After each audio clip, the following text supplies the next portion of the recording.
Welcome back, everybody, to Going In Tight, Coming Out Loose. This is our 10th episode, so we super appreciate you guys helping us get here. We wouldn't be doing it if you all weren't listening to us. We've got a super cool episode coming up for you. We've got our first guest, Kaz Grala, the Xfinity driver. He finished P4 at the Road America race last week, so we are excited to talk to him. Bart, what else are we going to dive into on episode 10? We're going to recap Michigan, so the doubleheader this weekend, both Cup races, Saturday and Sunday, along with the truck race on Friday and the Xfinity race at Road America on Saturday.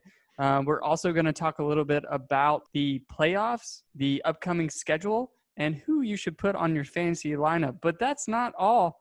We're going to do another true-false this week, and it's going to be Xfinity Series themed in honor of our guest, Kaz Grala.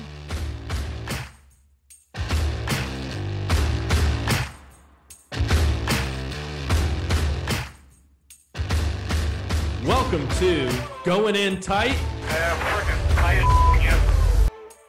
Coming out loose. Buddy. We did it, boys.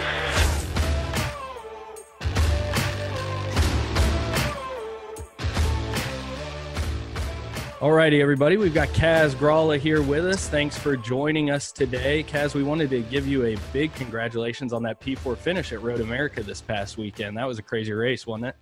It was definitely a fun one too. Yeah, that was a good day for us. Smooth day. That's what we like to see, and a little bit of everything: dry, wet, everything you could imagine. Yeah. So with we know you're running a part-time schedule with RCR. So when it comes to the no practice situation, when it comes to no qualifying, how much does that play into a race, especially on one of these road courses, when you're trying to build a strategy and get up there to the top? It certainly adds a whole different element of challenge to these races. And for me personally, especially on a road course, I actually think that the no practice kind of plays into my hands. I've got a good bit of experience at Road America and on road courses in general. So I feel like that gave me not a leg up on the whole field, but a leg up on some of the guys who are less experienced on the road courses. So I didn't think that was a bad thing. And so far, the two races I've done, I've been lucky to have a good draw. So yeah. I'm fine without qualifying as long as I keep drawing up front. But they changed that actually. This past weekend was the last weekend of the draw. It's now going to be a whole different lineup system. So I guess my luck continued all the way through the end. I'll take it. Yeah. That new draw that they've got coming up, you kind of got to be Einstein to figure that out, don't you? Yeah, it's a little bit above my pay grade to figure that out. I'll just have to tune into Twitter every week to see what the deal is. There you go. So had you ever raced in the rain before? And if and just in general, what was that like? I've raced in the rain before. Bunch of different vehicles, everything from legend cars, sports cars. I've driven a Mazda Miata in the rain. I've driven a Daytona prototype in the rain, actually. But my experience in the rain in the Xfinity Series is pretty limited. There was one race I was in 2018 at Watkins Glen where it rained, but it was a really quick shower, and literally the track was wet for like 5 laps and dried back up. So I didn't have a whole lot of experience, and I would still say I don't have a whole lot of experience because I was on slicks in the rain, which is a little bit different than actually being in the rain. On the tires, you should be on the rain. So it was pretty hard trying to hang on to the thing, but we had a strategy, we had a plan, we carried it out, and at the end of the day, I don't think it gained us anything, but we also didn't lose anything. I think we still finished the race probably about the position we deserved. I think we might have been a third-place car, and we finished right on third place's bumper. So, I mean, it was pretty close. And so you guys obviously had a different pit strategy. Is that something that you guys made a game time decision, or was that really just like pre-prepared beforehand? It was definitely a game time decision because we were trying to analyze, A, how wet the track was and where there was any standing water, if any, and B, the crew chief was keeping an eye on the radar trying to figure out, is there more rain in the forecast? Is it done raining? Right. That all played into it. And in fact, we tried to keep it secret on the radio so other teams wouldn't know. Well, that even kept it a secret from me, actually. I did my pit stop I rolled out of pit lane, and I came on the radio and asked the team, what do I have on? Do I have on wets or dries? They called for dries, and I think we were maybe the only car, at least one of 2 or 3, but I think maybe even the only car that stayed on dry tires. Unfortunately, just after we rolled out on the dry tires, it actually drizzled again, which set us back probably 2 or 3 laps of wet track conditions. So if that hadn't happened, we're pretty confident we would have won that stage in a dominant fashion, just having played that strategy right. But the drizzle set us back a bit, and man, was I hanging on to that thing. I don't know if you've ever driven a car without treaded tires in any sort of wet conditions, but it was really difficult. Yeah, at that but speed, then it went back the other way for everybody else. Then I was gaining like 3 or 5 seconds a lap on the other cars who were on the wet tires, and they were having a handful while I was all gripped up and feeling good. So it's a trade-off in that sense. Yeah, it was one of those things where, we knew we were having you on, and once we knew that, obviously you're going to have a couple fans for life here, and we saw you back in 27th, and we're like, oh, come on, man, what are you doing? Get back up there. And then we saw you up there, and you were able to pick off a few cars, and we were like, okay, that he knows what he's doing more than we do.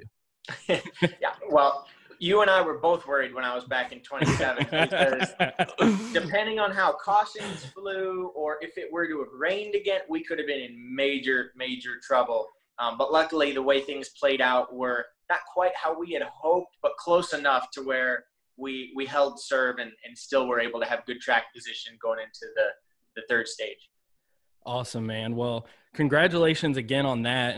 But before we jump into the rest of this here, we wanted to give our audience just a little bit of who you are now that you're in the Xfinity Series. You're making a name for yourself, and we know you started racing karts when you were like 4 years old, and then moved at 10 and were winning championships everywhere into the Bandoleros. And then you were the youngest. You started racking up all the youngest to do everything, these titles, I guess you could call them. And you were the youngest to race for Kyle Busch Motorsports in the legacy cars. Were you racing legacies for them, or late models, super late models? Late models, yeah.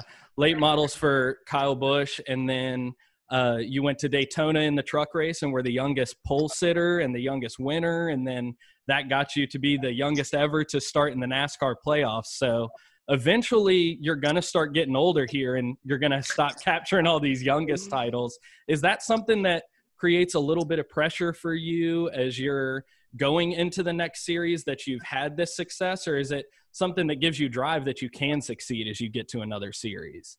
Yeah, I definitely think it gives me drive, and unfortunately, I think you're right. I might even be at that point already. I don't see any more youngest this, youngest that titles coming my way anytime soon at the moment. But no, I'm fine without being the youngest winners. I just need to be the winner. That's the number one goal. And I think so far I've been able to keep moving up the ladder, and at the end of the day, right now, it's going to come down to trying to network and find the sponsorship that it takes to be in this series full time. Last couple of years, I've been fortunate enough to run part-time seasons, and this year and last year at one of the best organizations in the whole sport. So it doesn't get much better than that, but full-time would be better. And that's what I'm working towards and hoping to have some year coming up in the future. Awesome. Right on. So you're obviously a very skilled driver. So is there anything you're naturally just bad at? Football, riding a bike, anything? Oh God, we don't have enough time, I'm guessing, on this podcast for me to go through that. My balance and coordination is not up to par when it comes to trying to do anything athletic that takes some sort of skill. I don't care if it's skateboarding or surfing or snowboarding or anything where you have to have hand-eye coordination and balance. You can pretty much count me out on that. Awesome. So you technically you're part-time, but racing is your full-time career. That's what you want to do. So what is a day in the life of Kaz Grala? What is it you do typically day to day to prepare? That's a great question, actually, because most people watching a driver with a part-time schedule thinks that, well, they're just doing these few races and they're not doing anything else the rest of the time, which I can't speak for all of us, but I know for me personally, that's definitely not the case. I am working on my racing career every day. It starts in the morning. I go to my trainer's house and work out. We get about an hour and a half workout in every morning, and then do stretching and all sorts of maintenance for making sure I stay healthy. From there, I go back to my house and I work on writing emails and reaching out to people, different companies, trying to network, get to know them, and see if I can gauge some interest for who could be interested in getting involved in the sport going forward. So I send a lot of emails, and all it takes is one or two to come back with some really positive aspirations for getting into racing, and hey, that could be my full-time ride for next year. So it's definitely tough work. It's hard because a lot of people don't respond to emails. You can be told no 1,000 times, but like I said, you just need to be told yes that one time, and that could be the difference maker in your career. So you have to just keep pounding, keep making those cold calls, those cold emails, and hoping that something comes back. But I'm also pretty involved over here at Richard Childress Racing. I'm actually sitting in Richard Childress Racing as we speak. Awesome.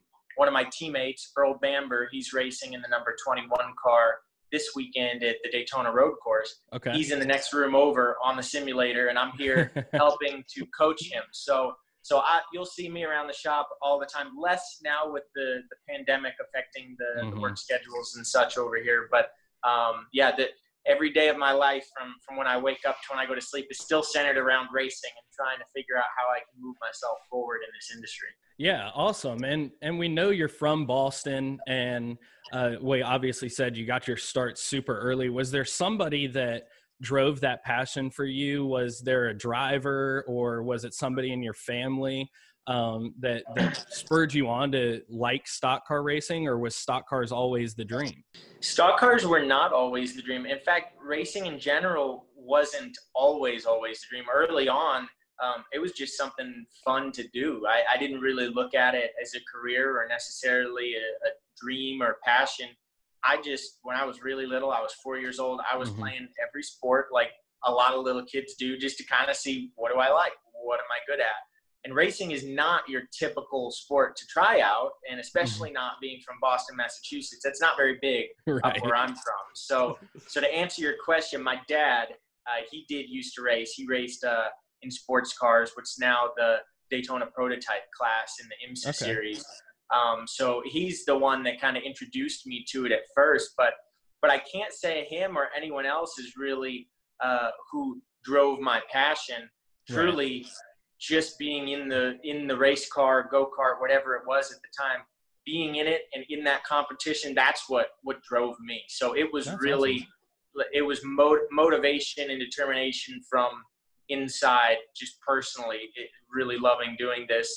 And years later, when I was probably around 10 years old, is when I looked at stock cars for the first time and said, okay, I think that's what I want to do. I really like that. It looks like a lot of fun. Let me see how I can get myself. Yeah. And we've talked about the age a couple times, but it seems like there's young guys like you and your good buddy, Justin Haley, and all these young guys who are just making their way up through the series. But the age demographic of the people watching NASCAR continues to skew older and older. Is there something, and part of what we want to do is bring young guys that maybe don't have the gift of driving really fast in a race car and doing it well like you do, but bring those fans to the sport. Is there something that you think that we can do on a podcast, or that NASCAR or you guys can do as racers to continue to get younger guys in the sport? I mean, that certainly is a tough question. And to be honest, I don't know exactly what you guys can do. I think everybody working and chipping away at it together is what's probably going to help that the most. I mean, you see a lot of the young drivers making their way up the ranks nowadays. I think that will help engage some younger people, and slowly but surely it is our audience was aging, and now they're aging more slowly, which tells me that as our younger drivers move up, they are starting to trickle in some younger fans with them as well. But awesome. I think there are some things NASCAR can do to help that, and those are things that are in the works and things that they've been introducing along the way in terms of different ways to consume our content digitally, different ways for fans to interact with drivers through social media platforms or interactively at the track. Anything that really can put the race fan closer to our sport and our competitors than a lot of other sports do, because one of the biggest advantages that racing has is a lot of times the drivers and the teams, the organizations are more accessible to the fans than many other major sports. Right. So that's something that we definitely need to keep moving forward with, and finding new ways with the way the world is now and technology, new ways that we can accomplish this, and particularly using newer technology and social platforms to do so. That's what's going to bring the younger generation in on our sport. But at the end of the day, we're racing really fast cars. I think people are always going to love that. Yeah. I mean, it doesn't matter how many decades from now or centuries from now, that primal need for speed is always going to exist. And so I feel pretty good about the longevity of our sport, awesome, given that, because you're never going to lose that in people. For sure. Yeah. So in a recent interview, and you alluded to this earlier about making connections and partnerships and looking for sponsorship, I'm so curious to ask a little bit more about this, because I never really thought that it was the driver's place to go out and find sponsorship opportunities. I guess I just never really thought about that, because that's truly making a race car driver so well-rounded that you not only have to be good in the car and prepare for these races, but you have to be very good with people and making connections. And so is that something that's typically required of the driver or owner, or a mixture of both? Well, yes and no. I think all drivers always do have to be good with people and business savvy, because even if you're not the one finding the sponsors, you still need to interact with them. You need to be able to, shake hands, kiss babies, make sure they're happy, make sure that they speak well about you to other companies. That could be future opportunities. So that is part of our sport. Drivers in general have to be marketable. There's no way around that. However, you're absolutely right.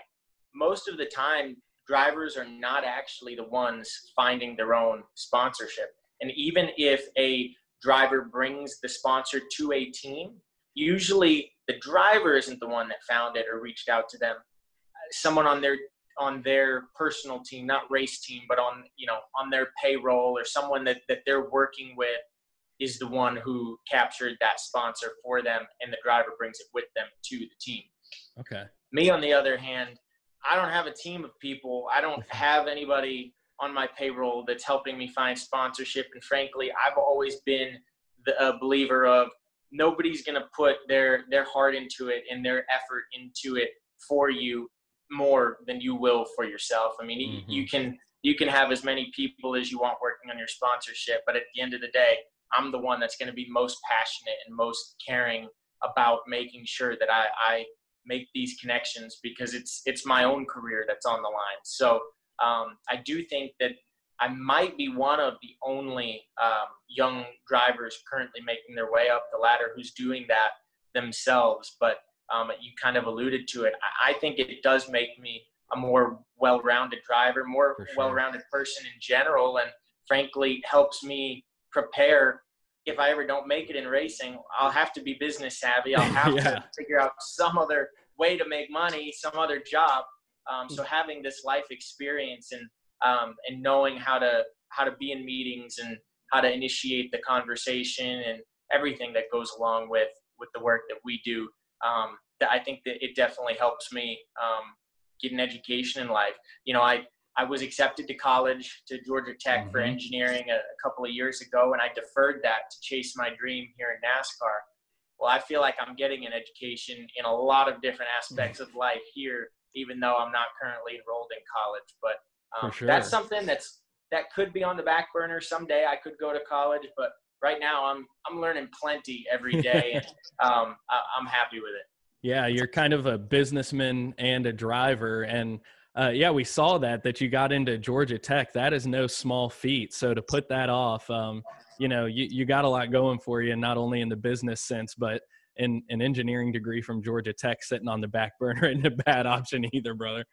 Yeah, I would love to go do that someday. And a lot of people in racing don't know it because growing up, my two lives were kind of separate. I lived this life down south being a race car driver, and then I would go back during the week up north to Massachusetts and be a student and have that whole separate side of me. So engineering has been something I've always been passionate about. I've always been a bit of a self-proclaimed tech nerd. I love coding. I love anything electronic, any iPhone, any tablet, any computer.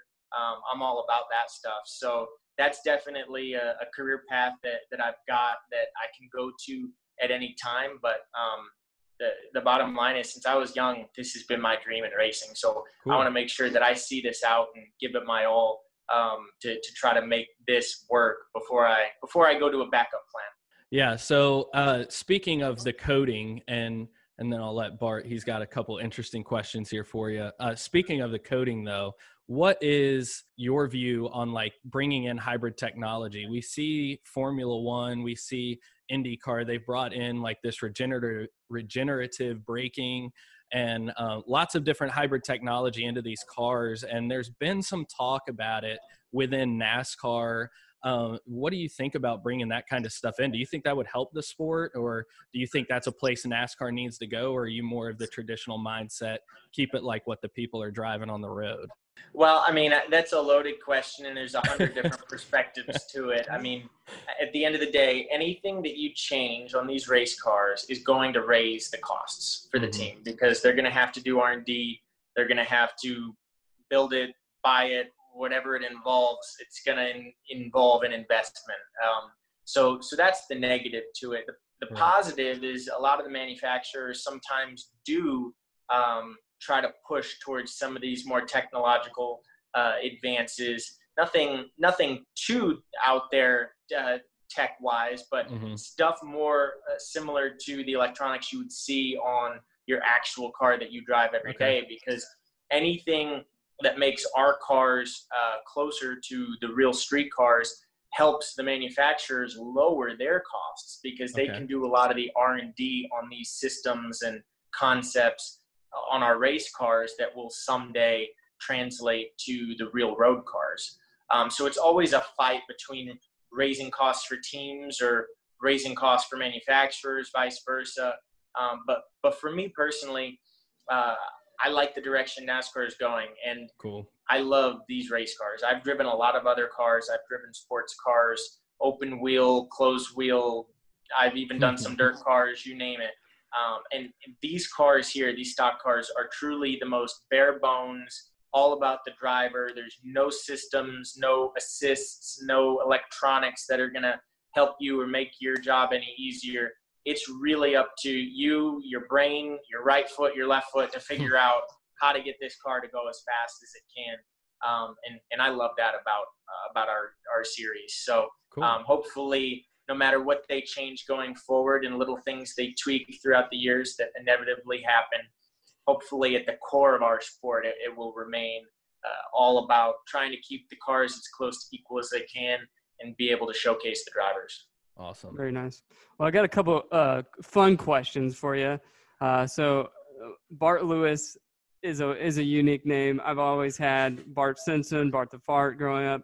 To me, Kaz Grala is a race car name. That is right there next to Cole Trickle. So growing up, I mean, I'm sure you had nicknames. I'm sure you had people call you different names. I got Mark and Clark and all sorts of stuff. So like, what'd you get growing up? Well, first of all, mispronunciations is what I got all growing up. No teacher on the first day of school ever knew how to say my name. And frankly, well, actually, from what I hear, I guess the commentators on the broadcast this past weekend didn't even know how to say my name. And I've been in this series for 3 years. Right. I think, oh gosh, what did they call me? I already forgot. Chaz, I think. Yeah, you got Gaz, and they like merged your name into Gaz a couple times and Chaz one time. So, they were shooting for the win there for a little bit. There's something about my name that just always causes people to second guess how to say it. It's really, honestly, if you just sound it out, it's as cut and dry as it could be, but everyone tries to get fancier with it and try to guess that it's supposed to be pronounced like this or with an accent. It's like, nope, it's pretty straightforward. But I get Kaz, I get Kaz. I've gotten Kazoo before, Cashew, and my last name people find 100 ways to mispronounce too. But Tasmanian Devil has been one that I've heard a lot growing up. Kaz the Spaz. I mean, the list goes on. But yeah, Kaz is really all people need to know. It's just Kaz. It's that easy. It's like Danica. Just a first name. I don't even need the last name. People know who you're talking about when you say Danica. I'll go with Kaz. So here's another one for you. So you're a team owner, and you got to hire a crew chief, a driver, and a spotter. I'm going to give you one good friend. I believe you're good friends with Justin Haley. But what about Harrison Burton and Noah Gregson? The three of those, who do you select for each of those positions, the crew chief, the driver, and the spotter? That's a tough one. I mean, I would go with my friend Justin, but God, as the team owner, I don't want to hear that much complaining. So, I might be second guessing that one. But no, from an on-track perspective, of those three, I might be a little biased, but I do think Justin takes the cake of those three there. Cool. Nice. And then what's next? So do you have any more races this year and anything planned for the future here? Yeah, I've got a few more races left with RCR, probably about 3 or so. And from there, I don't know. That's stuff I'm currently working on, trying to position for and plan. I'm still writing the emails, still trying to figure out what I can gather together for next year. But I'm hoping it's going to be at least as much of a schedule as this year, but really ideally hoping to be even more than that. As I mentioned before, I'd really love to be full-time in the Xfinity Series. Back in 2018, thought I was going to be full-time in the series, and one of the teams I was with ended up closing down mid-season. So I've gotten a taste of what it would be like to run full-time in Xfinity.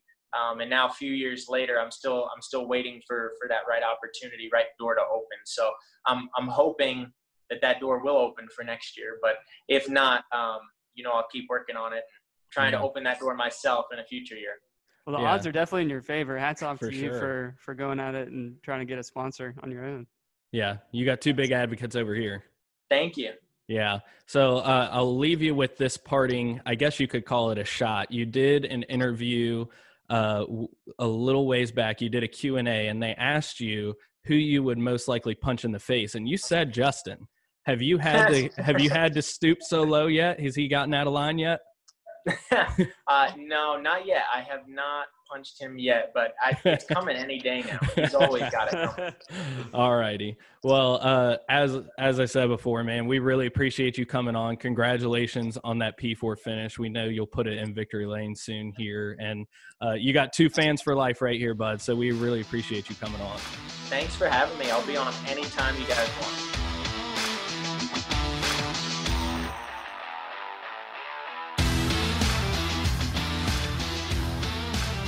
All right, as we said, as we were leading into things, we're going to kick things off here with the recap of the Michigan race. We're doing things a little bit different this week, aren't we, Bart? Well, I think it's worth bringing in a news segment that we're going to call Rant and Rave. Yeah. So we're going to have a little bit of ranting and a little bit of raving here. My rave is that I'm pretty impressed with Hamlin and Harvick. I mean, what in the world? They're dominating the season. 2 back-to-back wins for Harvick, bringing it to 6 wins, and then 5 wins for Hamlin. I mean, there's no question they're in the top 2 of the season. If they're not in the Final 4 in Phoenix, I'll be very shocked and say there's definitely a flaw in the championship system. Right.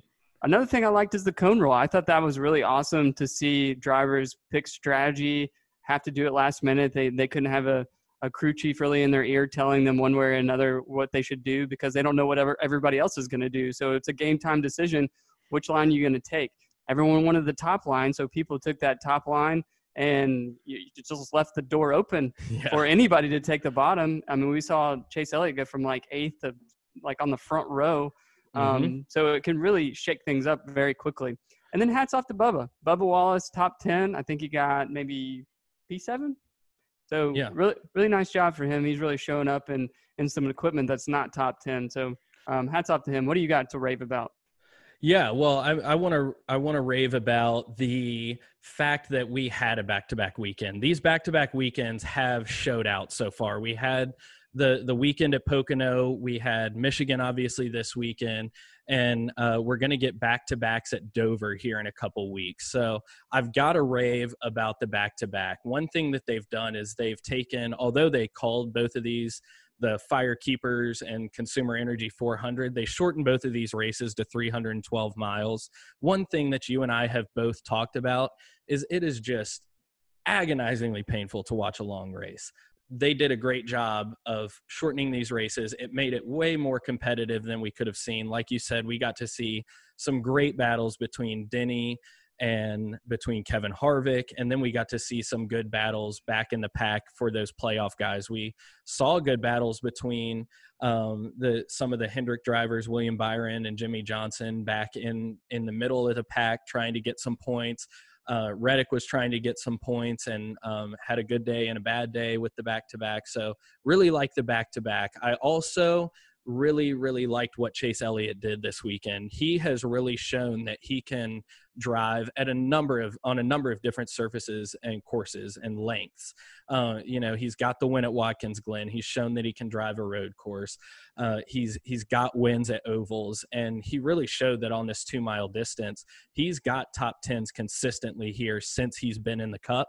So I think it was awesome. I want to rave about him. He really showed out for Hendrick when Hendrick really didn't have that great of a weekend. And then I just want to rave about the racing overall. We had awesome racing from the ARCA series at Michigan. We had awesome racing from the series from Xfinity series that raced at Road America. And for those of you all who weren't on the live video at the beginning, we just finished up an interview with Kaz Grala. He got P4 at Road America. Absolutely awesome guy. Just a great talent, both on and off the track. Great guy. We had fun talking to him, but had a lot of fun watching that race, seeing the rain come in and threw it in there. But now we need to rant. We call this podcast Going In Tight, Coming Out Loose. We are tight on some things. We're loose on some things. Bart, you are a little bit tight and you need to rant about something. So let me hear it. Yeah, I want to rant. So I'm in a disagreement here. I don't think that I don't agree that the racing was good. I think Road America put the best racing that we saw out there this weekend. I didn't like much anything else. The truck race was 7 hours long. No one really enjoyed. Good. I mean, everyone was just tweeting about how terrible it was, and I'm just riddled with cautions. It's NASCAR. I try to be positive, but things need to change a little bit. So NASCAR is like a house that was built in the 70s. It just needs a new kitchen, right? I mean, there's a few different things that go into this that could make it better. The TV production is one. I think NBC does a great job with that. The commentary is much more interesting than Fox. And then there's the package and the track. The package that they're running in this 2-mile track is trash. And the track itself is the worst on the schedule. The 36-inch spoiler on the back. And the mile high, yeah. I just didn't think that it was good racing. I wasn't really engaged in a majority of the time. I liked a few of the restarts, but after that, you just kind of see them shuffled. I mean, there wasn't a whole lot that I was terribly excited about. I think if you change the package and stop doing these cookie cutter trucks like Michigan, that we could see better racing. Also, I'm just heated because where is Hendrick Motorsports? Where's Chevrolet? I mean, they have been stepped on by Toyota and Ford for 3 years now. I mean, you have a chance to figure out what your problems are and fix them and improve. And I'm just not seeing that. So a little bit more of a rant than I would typically be on, but I just didn't see what I wanted to see this weekend besides Road America. I thought Road America was really awesome to see. It's really cool to see them race in the rain. Terrifying to be a person who's racing in the rain, especially if you didn't put on those rain tires. But overall, I wasn't terribly impressed with Michigan. What do you got to rant about? Well, I want to rant about Jimmy Johnson. I am getting to the point where, and I said last week, he proved at a track that he can take a car that isn't a great car and he can put it close to the top 10. But, and I know this is going to sound bad because he was wrecking out and getting 20 or worse place finishes. And so now he's finishing in between 11 and 16 consistently, it seems like. So it's better.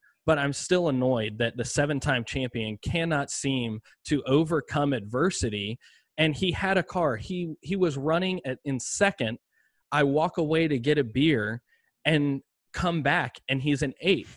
Then I walk away because I shotgunned that beer because I was so upset, and I come back, and he's in 12th. And then after I shotgun that beer, he has dropped back to 16th behind William Byron, who he needs to be beating in points. So then I just went and shotgunned the rest of my beers and had to go get more beers to tape this podcast today.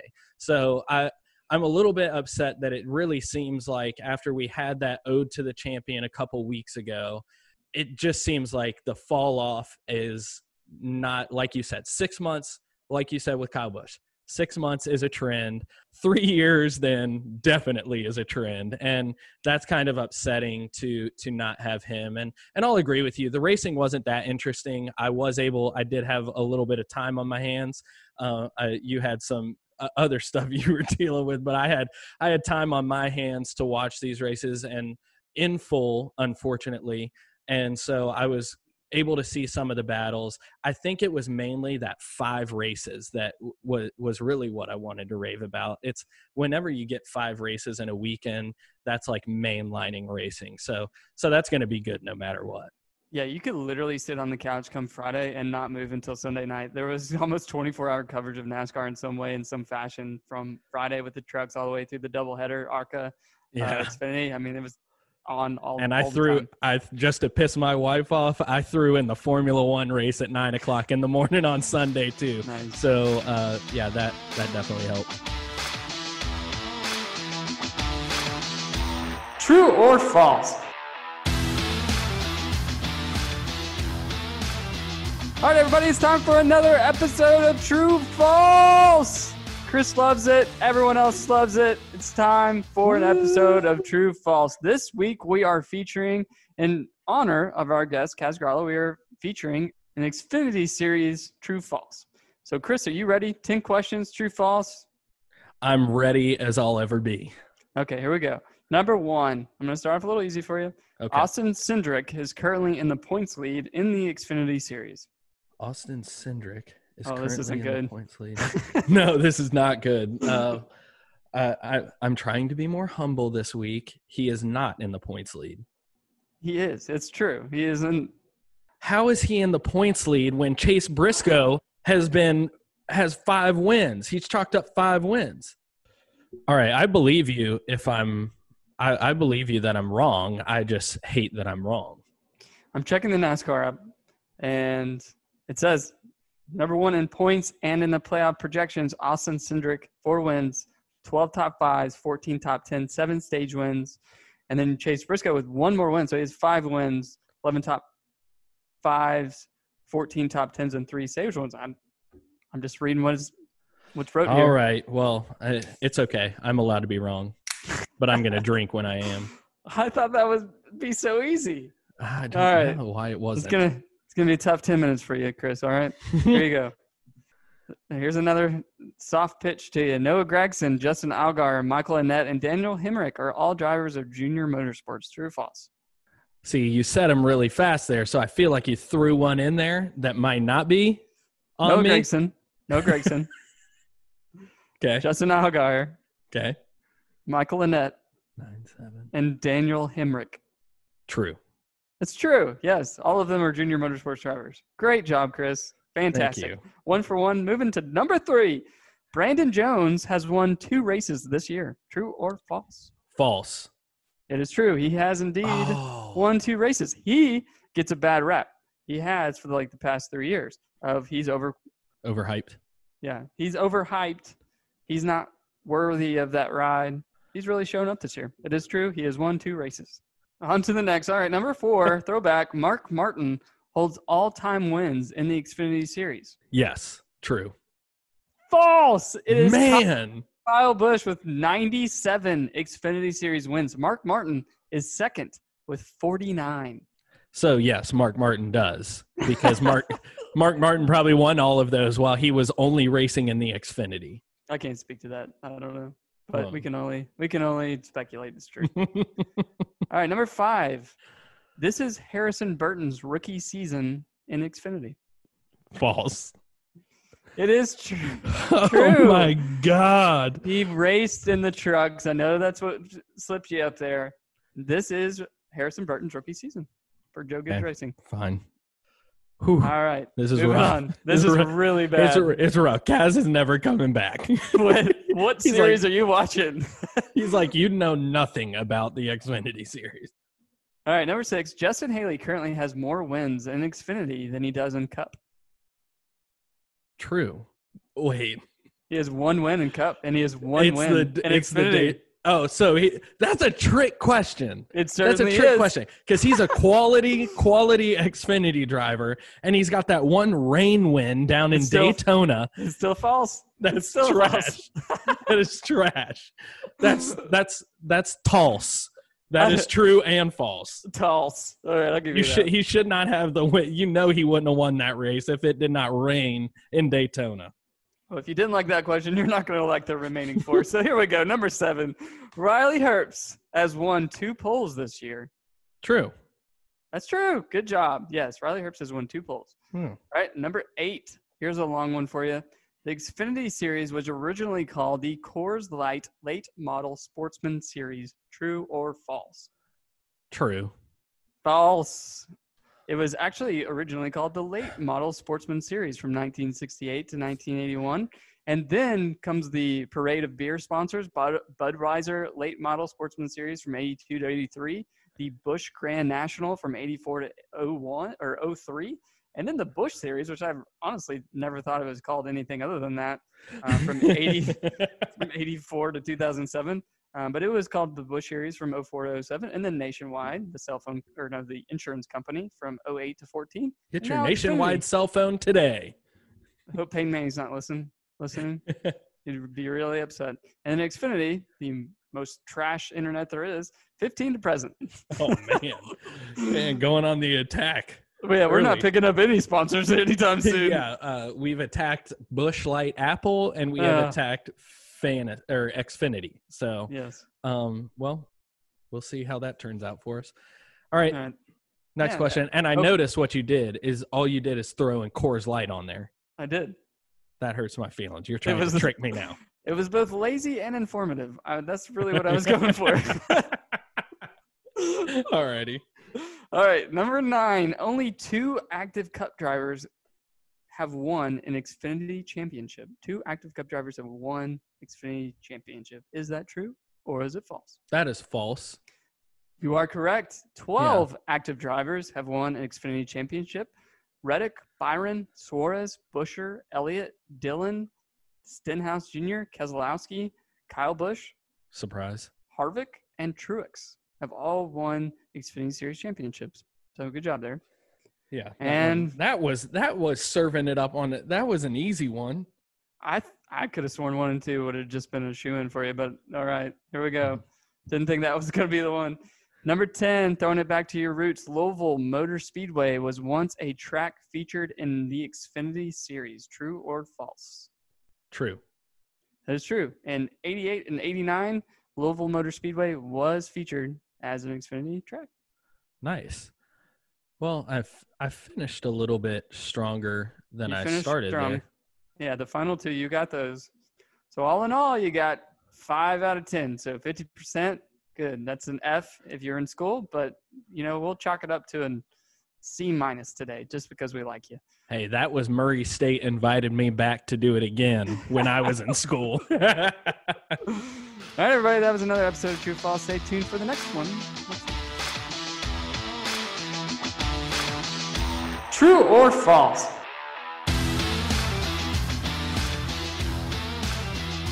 Well, everybody, we are coming to the end of the show here, and we, as we always do, are going to talk about the playoff picture. We're going to get some fantasy advice from the fantasy savant himself, Bart Lewis, and we're going to talk about the upcoming races. We've got the road course coming up this week, which should be pretty interesting. NASCAR has been throwing out chicanes all over that course, so it should be a lot of fun. I think it's going to be crazy watching those guys come into a wild first turn with no practice, no qualifying, still after even the craziness we saw at Road America with what can happen when you've got rain tires or you got slick tires. It's going to be wild. And they have said that they are going to race in the rain on that course. So there are going to be slick tires and there are going to be wet tires there too. So the only thing that we could do is hope that the weather spices it up a bit and throws some rain on the track for us. But that's what we've got coming up on the road course. Bart, what else do you have to talk about this evening? So let's talk about fantasy. So this track has never been on a NASCAR schedule ever. So who do you pick? How do you pick? There's just no way to figure it out, right? Well, wrong. What I'm looking at is I'm looking at the Roval top 10 results for the past 2 years. So who finished, who's good at this sort of track. I'm also looking at just 2019 results for Watkins Glen and Sonoma. So who's good at a track that's like this, and then who is naturally good at going right versus left all the time. So who I'm looking at as my top picks this weekend would be Blaney, Boyer, Chase Elliott, Denny Hamlin, Truex Jr., and Harvick. I might be a little off in saying that Hamlin and Harvick will be my top picks, but they are naturally good at these types of racetracks. And I say that because they're probably going to play it a little bit more safe. They're definitely a shoe-in for the championship. Not only that, but probably the title itself. So why risk it all right now to go out and crash on the first turn? So I bet they're going to be a little conservative, but I still wouldn't be surprised to see them up front if you have them available in your lineup, because a lot of you are coming down to 1 or 0 on a lot of these good drivers. So you got to have other considerations. Who are those folks? I think Alex Bowman's going to have a good shot at a top 10, along with Matt DiBenedetto, Jimmy Johnson, Eric Jones, Brad Keselowski, and both Busch brothers, Kurt and Kyle. I think all of those drivers will show up. You can expect to see them top 15, if not top 10. And if you're absolutely bad at fantasy and somehow have used all of these, you got to go deep. There's a few other drivers who I think have a shot. Ryan Newman. I'm listening. Ryan Newman, I think, has a definite shot, so I think that he could be up there. Eric Almirola, he's had a great season, isn't too bad at road courses in general, and definitely succeeds at Daytona, so I think that he might have a good shot. William Byron is one that pops up from time to time occasionally, so I think that there is a chance, especially being on the bubble, that he will overperform or take some risks that you wouldn't typically see a driver do. Finally, Joey Logano. He is really good at Daytona or super speedways, but also is pretty good at road courses. So I think between the two of those things, I think he has a good shot to win too. So that's my picks. All the well wishes to you guys as you try to finish out the season strong, and maybe win a little bit of money too. So moving on into the playoffs, there is a definite bubble here. We could see a lot of shuffling around. So we have 10 drivers locked in. That has not changed for a few weeks now. Eric Almirola, Kyle Busch, Kurt Busch, they're pretty much locked in. They have enough points where they're safe. They could have a few bad days, and I don't think anything's really going to change. There are 6 drivers who it's really fair game. Anybody could have one bad day, and they're out of the playoffs. Clint Boyer, Matt DiBenedetto, William Byron are all locked in at this moment. But like I said, the road course, a racetrack we've never been to, things could change very quickly. So just right on the outside, you have Eric Jones, who's really trying to prove himself right now as a capable driver to go somewhere else with a strong team. Jimmy Johnson trying to finish out his final season with the championship hopes. At least he can make the top 16 at minimum. And then Tyler Reddick, a rookie, somebody who nobody had high hopes as a new driver, even with his skill set, to come in and make the playoffs. So if he's able to do that, hats off to him as a capable driver for his remaining 20, 30 years in the Cup. And then Bell, it's kind of like who's in 20th this week. Yeah. I don't think is Bell this week. I don't think he has a real chance. He's about 100 and some odd points behind. It was Bubba one week. It was Michael McDowell one week. So it's all between Boyer, Matty D, Byron, Jones, Johnson, Reddick. I have a hard time trying to guess who it could be. I really would like to see Boyer get in there. He's had a really consistent season. Matty D is being really strong with the Wood brothers. Byron, I feel like he's got the short end of the stick just with his new career and limited ability to practice and qualify this year. I think that's probably hindered him a bunch. I know he's definitely a qualified driver. And then I just feel for Eric Jones, seeing him get ousted and kind of like stabbed in the back a little bit, if you will. I don't know that I can even put any predictions on this. Who do you think who's going to be locked in, Chris? Yeah, I think a while ago I had said that De Benedetto is going to be out, but he continues, like you said, to be Mr. Consistency. So I really think that we will see Boyer and De Benedetto for sure. I think if Jones continues to race like he is going to overtake Byron. Byron just seems to be one of those guys who will either get 7th or 16th. And he waffles back and forth, which pushes his points all over the place throughout the race. I do think it's going to be Byron or Jones. My hope is obviously Jimmy Johnson. I want him to get in there. My bold prediction will be that he's going to get a win this year. I think he's got a few races coming up where there's chances for opportunity. He's shown at Charlotte on that road course that he can race if he doesn't make a stupid mistake, can finish it. So I really think that he could get in there, but as it sits, Boyer, De Benedetto, I think are locks. And then it's between Byron and Jones if Jimmy doesn't crack out a win. And moving on to silly season. Bart, you ready to get silly? I'm so silly right now. Let's get silly. So as Bart said, poor Eric Jones in the number 20. He has had just a racing career that he did really well in the lower series, and now his racing family has kicked him to the street. So Jones departs JGR, and Bell is moving from the 95 at Levine Family Racing that is no more. Their charter has been sold to Spire Motorsports, so we get another bottom tier team with an extra car on the track. Let's see how that goes.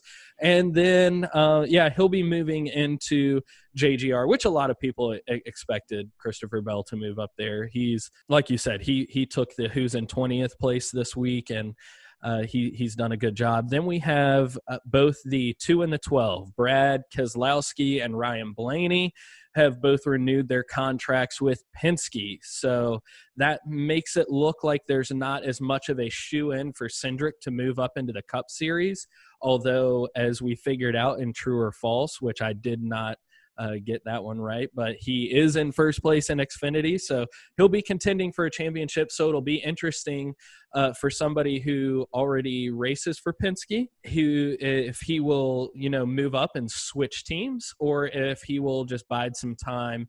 I think Brad only extended for a year, so there could be a spot open after another year on that team, and he's been pretty dominant in Xfinity. So, Bart, who else are we getting silly with this week? Oh, so silly. So the number 42, boys got options. Bubba Wallace is talking about not only does he already have, and Bob Hawkers, I mean, we heard a rumor or an article, I guess, wrote years ago when he got let go from ESPN that he would go to the court's office and read public files. And he's the one that found this.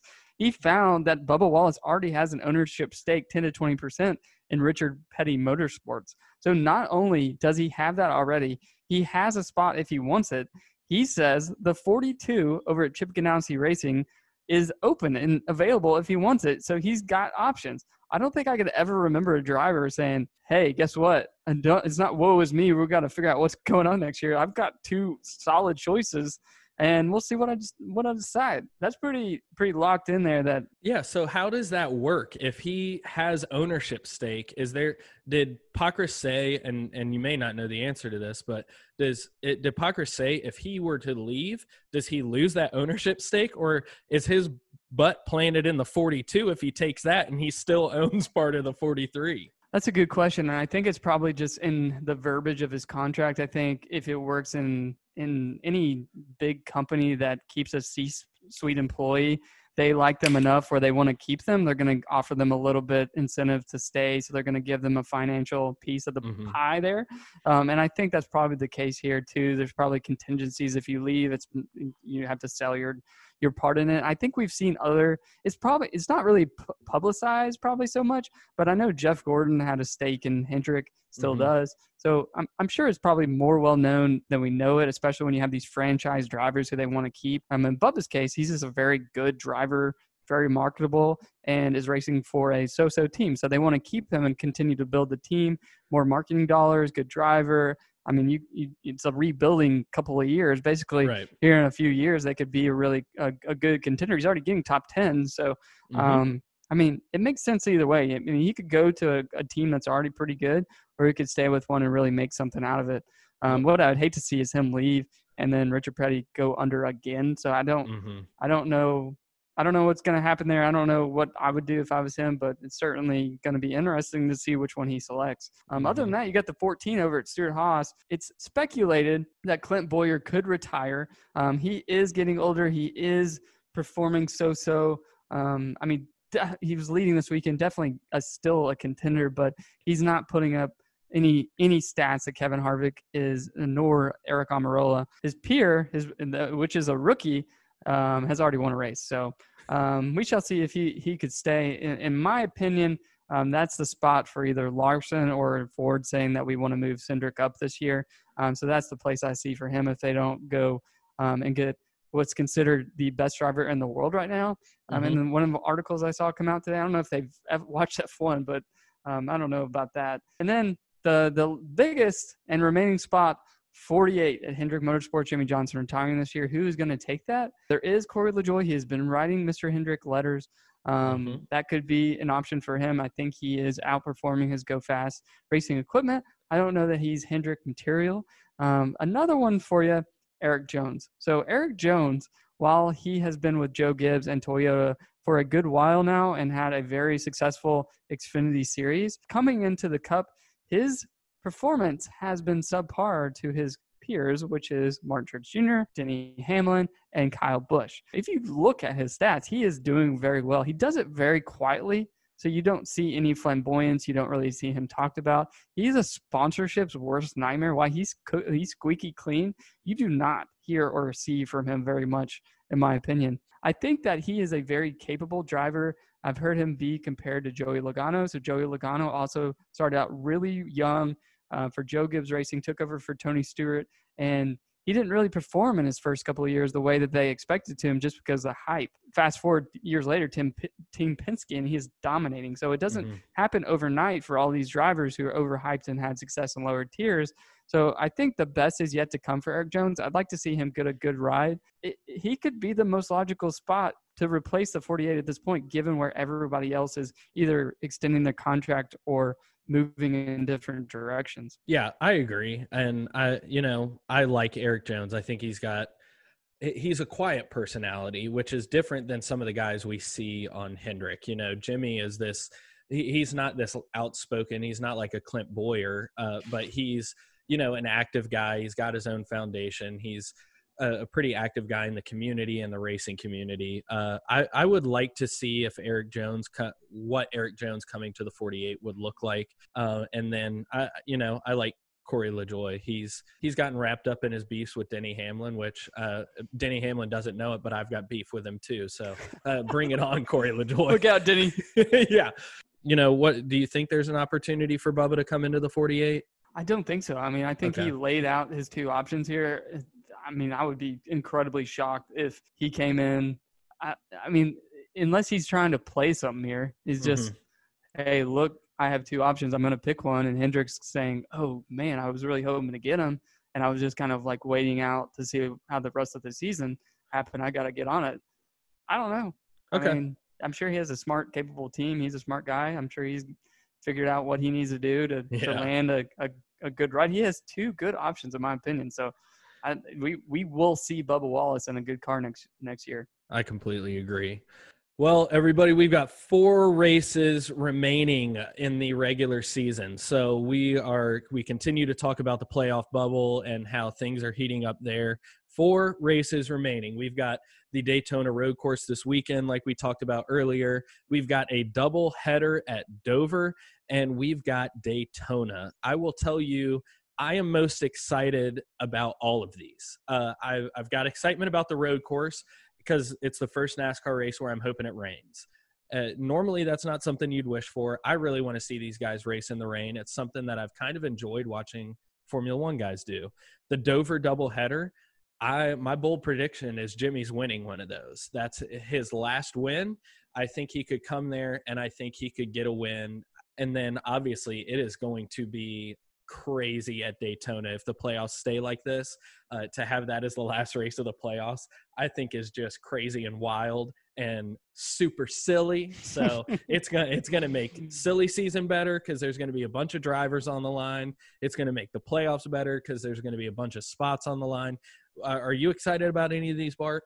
Yeah, I have to say, while NASCAR can't really figure out the random draw situation for qualifying, they have the deck stacked in their favor for the remaining schedule here before we get to the playoffs.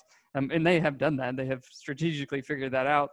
Even before we were faced with the pandemic, they did decide to end the regular season with Daytona. Unfortunately, they had to move Watkins Glen off the schedule this year because of it, but they have added a race we have never seen at a track we all love. I mean, what are we going to see? It's going to be crazy. You get a super speedway mixed with a road course. I mean, could it be better to put a short track as the pit stalls? I don't know. So, yeah, I'm looking forward to Daytona Road Course. That should be really exciting. Dover is a mile in length, so it has a shorter vibe to it, and Hendrick Motorsports, who we like, is very good there. So I think that we should see Chase Elliott perform, maybe even Jimmy Johnson. And then ending the year with Daytona, it's no shoo-in for anybody. Say you're on the bubble, there's no chance of a strategy there because you cannot plan for Daytona. There's just no way. You could stay in the back and get wrecked or stay in the front and get wrecked. There's no safe place at Daytona. There's no way you can have a squeaky clean strategy to go in there and do exactly what you plan to do. So overall, I'm super hyped. I cannot believe there's only 4 races left. It's August. What has happened? And then on to the playoffs, which add a different level of excitement. So we'll talk about that more as we get to that point.